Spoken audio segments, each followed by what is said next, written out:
నల్గొండ జిల్లా చిట్యాల మండలం వెలిమనేడులో నోష్ ఫార్మా కంపెనీలో రియాక్టర్ పేలిన ఘటనలో ఒక కార్మికుడు మృతి చెందారు. ప్రమాదంలో తీవ్రంగా గాయపడిన బొడ్డు బాలకృష్ణ అనే కార్మికుడిని మెరుగైన చికిత్స కోసం హైదరాబాద్ DRDA అపోలో హాస్పిటల్కు తరలించారు. చికిత్స పొందుతూ బాలకృష్ణ చనిపోయాడు. మృతుని స్వగ్రామం చిట్యాల మండలం చిన్నకాపర్తి. నోష్ ఫార్మా కంపెనీలో ఉదయం రియాక్టర్లో పేలుడు జరిగింది. అదే సమయంలో డ్యూటీలో ఉన్న 9 మంది సిబ్బంది గాయపడ్డారు. మరో 8 మంది కార్మికులు DRDA అపోలో హాస్పిటల్లో చికిత్స పొందుతున్నారు. రియాక్టర్ ఫార్మా సంబంధించి రియాక్టర్ బ్లాస్ట్ అయింది. దీనికి సంబంధించి 8 మంది పని చేస్తుండే ఆ సమయంలో వాళ్ళందరినీ కూడా మనం హాస్పిటల్ షిఫ్ట్ చేయడం జరిగింది.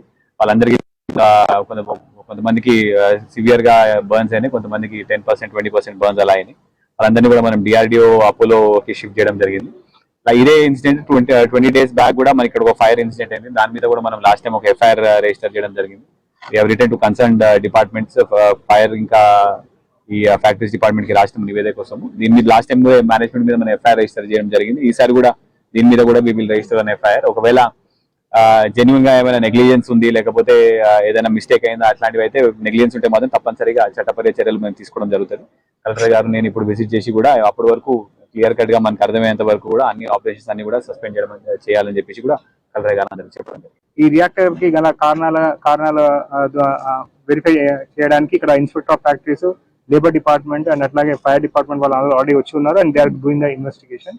సో ఇక్కడ ఇది లాస్ట్ ఇదే కంపెనీలో 9th April రోజున ఒక ఇన్సిడెంట్ జరిగింది. 20 రోజుల వ్యవధిలో మళ్ళీ ఇంకో సెకండ్ ఇన్సిడెంట్ జరగడం అనేది దురదృష్టకరం.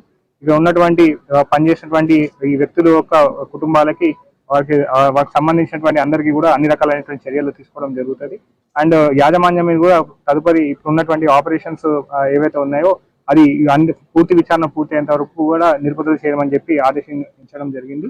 నెక్స్ట్ ఫర్దర్ ఎంక్వైరీ అంటే ఫర్దర్ వెరిఫికేషన్ అనేది పూర్తి అయిన తర్వాత తదుపరి చర్య అనేది తీసుకోవడం జరుగుతుంది. దీనికి సంబంధించిన నివేదిక ప్రభుత్వానికి పంపించి తదుపరి చర్య తీసుకోవడం జరుగుతుంది. ఈ రోజు జరిగినటువంటి సంఘటన కూడా దురదృష్టకరం. ఇక్కడ ఉన్నటువంటి కుటుంబ సభ్యులు ఆల్రెడీ మన police department, already revenue department already అక్కడ వెళ్ళడం, సో అక్కడ కూడా డాక్టర్స్ తోటి మాట్లాడుకుంటూ నిరంతరం పర్యవేక్షించడం జరుగుతుంది.